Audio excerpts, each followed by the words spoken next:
Okay, hi Ashok. Hi. So what? So today's discussion is feelings versus commitment. Right. What? Feelings What? was commitment. There seems to be there is a constant push and pull when it comes to feelings versus commitment, and in a normal day-to-day corporate world, or normally generally in every relationship, I think when it comes to uh, things going your way, and when things are not going your way, how do you really tackle and handle your mind? How do you keep yourself inspired? How do you keep yourself motivated to keep to go at it every day? Because uh, more often than not, maybe some things that people say, also some things that people do might trigger one in a way that the enthusiasm and the focus might just get wavered a little bit. So how to balance between the two? How do you balance between the feelings versus commitment? So uh, at one hand you have the feelings which can work in your favor, and it can work against you as well, because it can get you demotivated, it can get you it can get your energy really low. Um, and uh, and then then it's a vicious cycle of you feeling a certain way, and the logic that prevails from there would support a certain emotions that is coming up in you. And then your perception of a situation and a perception of a person or a situation might get altered with a filtered uh, with a filtered view of what is happening, and then everything that you see will superimpose, or will kind of um, will kind of support the emotions that you're feeling. So the logic then that prevails will actually then support the feelings, and then the feelings get stronger and stronger, and you might just feel the world is against you in a way. So you mentioned earlier that feelings could be positive. In what sense could feelings? Well, Uh, it could actually generate a lot of enthusiasm in you. It could generate it could generate a certain higher energy, if you know how, if we channelize it in a way that you're able to perceive things and situation more insightfully uh, than possibly what is being presented to you. So kind of digging deeper with a digging deeper with an intention to understand more, which is an element of empathy itself. Which was a topic that we spoke about last time, that we discussed last time, which is to kind of understand it a little bit more, and not to kind of present and speak about it in the face value, or deal with it in the face value. So maybe the situation is very intense, maybe your buttons are being pushed very intensely. Now, how do you deal with it? How do you kind of work through it? Is kind of the topic. It's a very so uh, can we say then that feeling is? So hmm, I'm trying to understand the difference between feelings and commitment, right? right. Can we say then that feelings um, are more of a kind of a passive phenomenon, in the sense that they reflect one's orientation towards a situation in a given situation. That they reflect either enthusiasm based on how um, one's talents are rewarded or appreciated, or how particularly say in a work scenario, or how one's desires are met or not met, and so on. So in that sense they could generate a positive cycle of events through enthusiasm, and on the other hand they could as you said, initiate a cycle of negativity, uh, because one's desires are not met, or one's talents are not recognized, or one's voice is not heard. in that sense. But it appears to me, and correct me if I'm wrong, it appears to me that feelings therefore um, are kind of a passive phenomenon, that they are not necessarily um, uh, they're indicative of how one feels, but and by passive I mean therefore maybe they're dependent on how one feels depends on how one is interacting with the world and what kind of feedback one is Right. receiving. Uh, Right. Right. It's so dependent on the situations and people. mhm, And once the real some of the challenges that I've seen is that people kind of build a logic around a certain emotion that they feel, mhm, that maybe my manager is just you cannot rationalize with my manager. You cannot get through with this. So with this thought or with my opinions, I cannot influence anyone. People are not ready to listen, to the point where you might build a state of mind where you kind of work towards doing things that are just enough for you to be safe. So you build a corner, or you kind of understand the loopholes, or you kind of mhm. understand So would you the say in that system well, situation, would you the say in that system well situation? enough. You understand the system well enough, so you do just what is necessary for you to stay safe. So Yeah. is that something that is good to do? Is that, or do you one kind of changes the vision, I mean the view and the perception of what is happening, and kind of So, ride on these feelings which might kind of work in your favor? And if it is necessary to do that, if it's really necessary to do that, or so uh, would you say in that situation then that yeah, um, in the example you gave that the logic that is developed around the feelings can another way to say that is that maybe your thoughts then are guided by your feelings, yeah, that they yeah, are overpowered uh, by one's feelings, right? So what we initially described as a passive phenomenon, the feelings, have kind of taken on an active yeah, role in yeah, shaping one's thought and logic around a situation. right, Right. So if that is the case, and especially if I mean, so the couple of things that then becomes interesting to me is that always is that transformation from passive to active role for the feeling always problematic, even if the feelings generated are uh, positive, not just negative. Uh, hmm.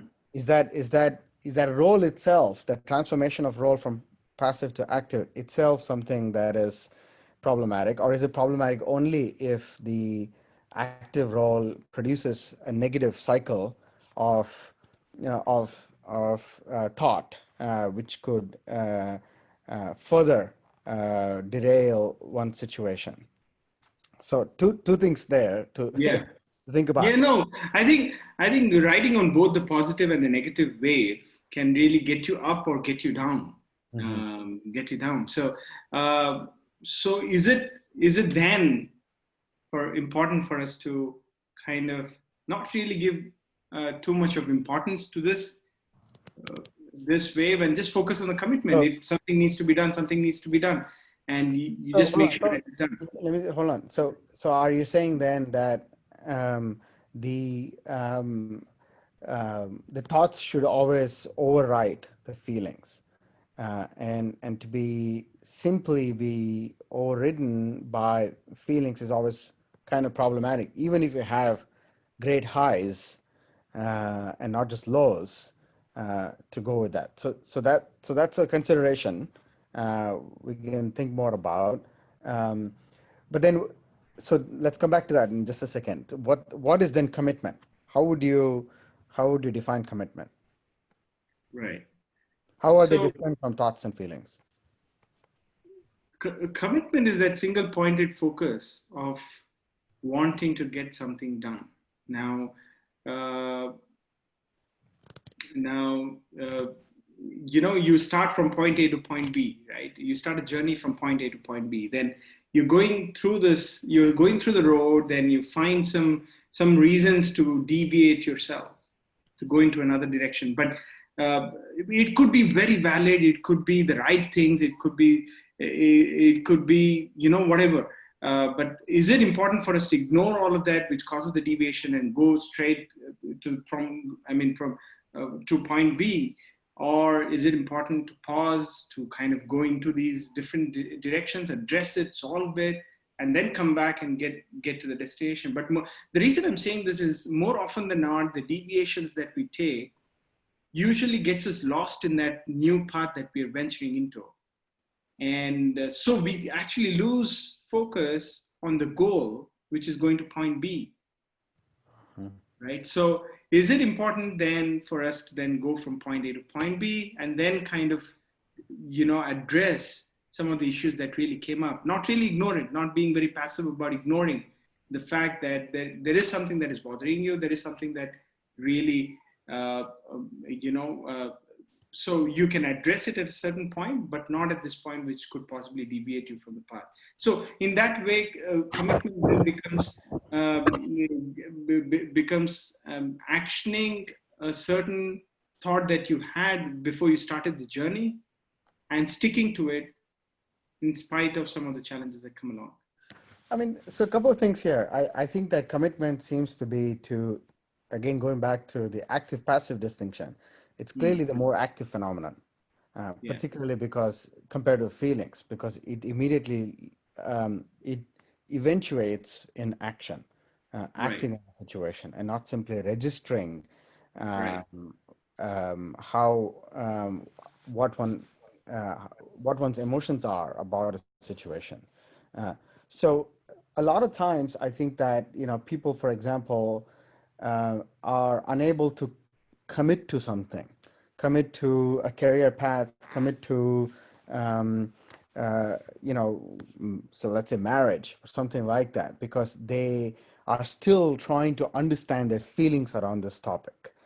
So they are trying to say, well, how do I feel about, I don't know, how do I feel about it, and so on. Sometimes people sometimes feel that they have waited too much because they're trying to discern what their feelings say about marrying this person or that person, or taking this job or that job, to take a couple of examples.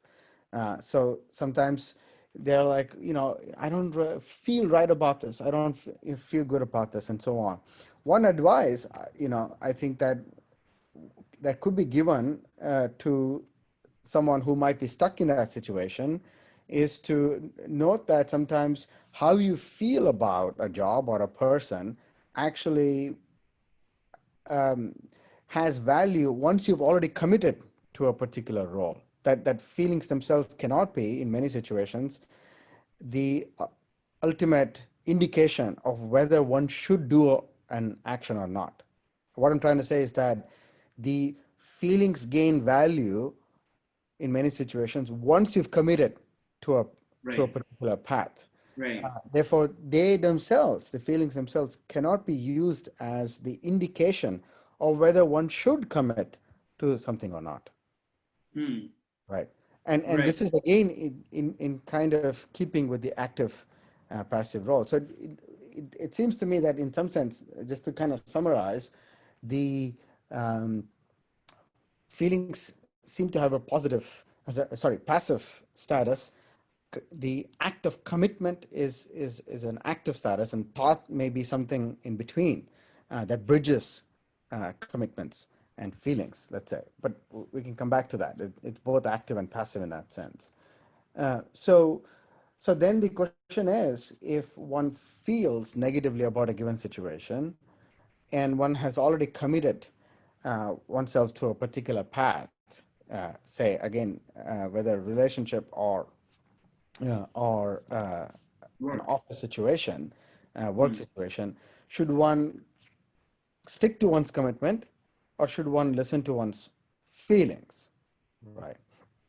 Or how do we evaluate the two? That's Uh, exactly the thing. right. Because you might get started started with something that you committed because you felt good about it, but very soon it's something else might trigger, and you might see a part of your work which might not be so enjoyable. So how do you really I see what you're saying when you're saying the commitment, the feelings will have the value once you've committed to it. Hmm. I mean, that correct me if I'm wrong. I mean, you can tell me today after your Bhagavad Gita session. I feel like that's part of the Krishna's advice to Arjuna, that Right, the whether he should wage the war or not right, against his own family, right. and uh, maybe there's more layers to this than than just this. No, I But mean, just to scratch it a little bit more. I think Arjuna at that point, had this dilemma of. I mean, he comes to the middle of the battlefield and then he goes. Uh, he just goes very weak because he sees all his people that he grew up with, all the people that he idolized, everyone right there. Mhm, He was just overwhelmed with all the emotions, right? mhm, And then he comes up with this beautiful logic mhm. of why we should not do this. Right. Right. so that's the, so That's an example of what you were saying. Yeah. then Leading to a certain kind of logic. right, and then actually I mean, this is also so relevant in the world today Hmm. because I've seen more often than not a discussion. I mean, see, if the thing is, if I have something against you, for example, right? If I don't like the way you addressed me in one of the meets earlier at workplace, now I get into the second meet with you with that in my mind, and I'm going to kind of filter that through. So I'll keep kind of building a case to reimpose and make my feelings and emotions stronger. Uh, uh, the only way of kind of breaking that chain is for you to be aware of it and kind of break the pattern. So, I mean, similar to what Arjuna was going through, intense emotions, and he had a logic to kind of increase that emotion. At the end, he couldn't even stand; he just broke down. So But then what was Krishna's advice to him? Krishna just slaps him on the face with his words. So he says, "Snap out of it." You know, How out of it? this is unbecoming of a man. So No, that's but I think there is the conflict between feelings and commitment right, in that whole the problem of the Bhagavad Gita presents, and um, I think Krishna provides a different interpretation of duty uh, based on uh, based on this idea of commitment or related to this idea of commitment, right, and so I think that in that anyway. I mean, we don't have to talk about Bhagavad Gita necessarily, but I was just reminded of that. So then the question becomes, how do we weigh this? I mean, is it the case that in every situation commitment always um, overrides feelings, and isn't that particularly problematic if we, as we discussed last time, if you understand something like empathy as kind of being primarily empathy is being empathetic towards oneself. So if in a situation one's desires and one's talents are not recognized and therefore one has negative feelings about it, should one keep going down that path and sticking to one's commitment, even though it constantly breeds negative feelings? Or is it the hope that by committing oneself and applying oneself more and more to a situation, one can alter the nature of those feelings such that they start to become positive again because one has committed to it all the more affirmingly? So right, I think those are interesting and difficult questions that will come up.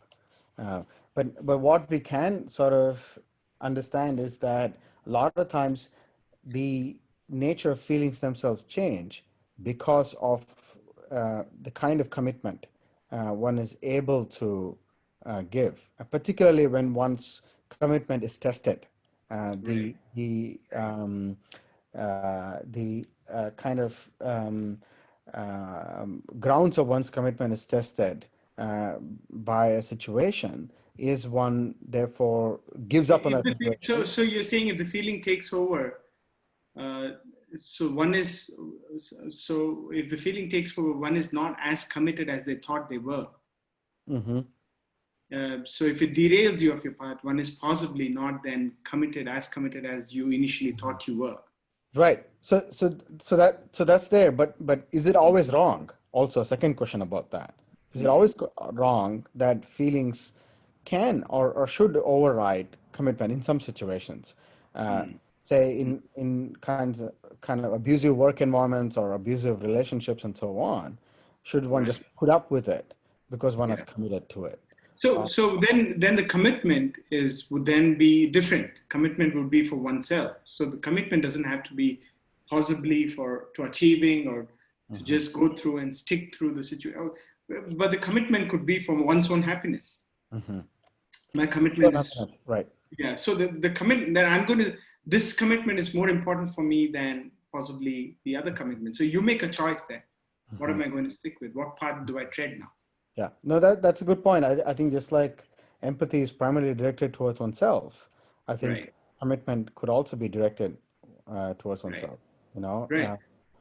So uh, it is for oneself, isn't it? I mean, commitment also is about how you own it, how you own a job, how you own the relationship, how you own everything around you. So mhm, commitment is a byproduct of mhm, your your ownerships. The mhm. I mean, accountability is a byproduct there's of it. a kind of saying that I know in this school of philosophy in early 20th century in France called existential philosophy or existentialism, where there's one of the popular lines there is that you commit to a situation, the situation doesn't commit to you. Um, Mm, so to kind of emphasize what we're talking about, when we commit to a situation, we try to give our 100% right. to that situation, and that's the idea of focus, of active engagement with the situation. Uh, but we, at some level, uh, always kind of reserve the right to reevaluate Mm, our commitment, and therefore let our feelings kind of still indicate to us whether we would want to um, stick to that particular situation or not, especially if it's difficult for us. But again, I think that it's still a difficult and interesting question, and something to think about. How does one walk this line right. between commitment to a situation, commitment to a given situation, and the assessment of one's own feeling regarding that situation, or Right. rather, how does one draw the line between committing to a situation and committing to oneself or one's own Right. happiness uh, Right. in that situation? Because happiness might have something to do with feeling and to a Right. certain extent. Right. Um, so, right. So Anything more? Anything more we want to add? no, I think it's also it does it also then mean it is subjective. It's very it depends on the situation that you're in and how uh, uh, how how uh, how it takes away how a certain situation might take away from your commitment to yourself. So the misalignment is if the commitment to your own self, your own happiness uh, is turned upside down by the situation which you are externally committing to, then there is a kind of a conflict that happens, which is what causes the negative feelings to pop up and which might Hmm. take it in another direction. So maybe at that point, the point of analysis would be for us to assess what is my commitment to myself and what is the situation, how it Hmm. possibly is getting to question that. Hmm. It's possibly, yeah. So the action, the outer action, if it kind of conflicts with the inner commitment that I have, maybe that is where the feelings pop up of possibly derailing the outside commitment, because the inner one, the yourself naturally gives more dominance and more higher priority for yourself rather than the situation. Eventually it will kind of start pinching, and it might not be sustainable if I hope I made sense here, because uh, although you would go through a certain task of completing a certain task, even though the value systems that you stand for is being questioned, then you might go through it at that point. But if you're encountered with the same situation again, you might cringe before taking up the task again, or you might be going through it, and if the commitment that you have for yourself is very strong, you might just say no to it, something like that. Mhm. No, but I mean, I think one way to say this is that there are two pitfalls, Mm. one should try and avoid. One is to kind of commit to a situation, um, even though it leads to uh, repeated negative feelings that one cannot overcome, and therefore a kind of a abusive situation. So maybe an overcommitment to something, and Right. not able to reevaluate how one's own commitments on that regard. That's the first pitfall. The second one would be to overemphasize one's own idea about one's own happiness, because the point here is that none of these are settled matters. A lot of times we don't know what brings us happiness. We are trying to always clearly work that out. So if presented with any challenging situation, any situation where one's own values are slightly questioned, or there is a call for one to reevaluate one's own values in a given situation, if somebody simply folds and say, "I'm done," because this is hurting my feelings, so I don't want to engage this anymore. I mean, typically, it appears to me that people will say that that person is spoiled, that they are not Right.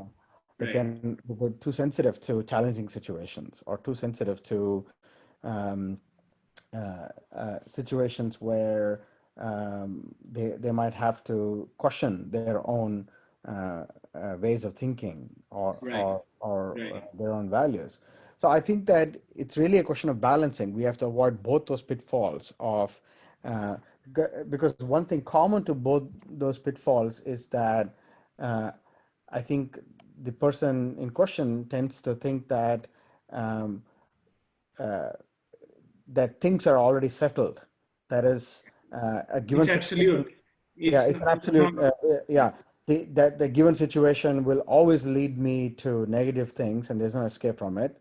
Or um, uh, which means that I'm what my feelings are already settled. The value of my feelings are already settled, so I don't need to reevaluate that. Or on the other hand, that my feelings don't matter at all. If I commit Mm. to something, that is me. That is who Right. I am, and I'm not going to back off from that. Yeah. So there is a absoluteness to both those Mm. pitfalls, I think, that So one has to walk the middle path. uh, The so the secret then would be to kind of possibly internalize and as reassess and possibly renegotiate the terms and conditions which the world is throwing at you. Mhm. Right. Good.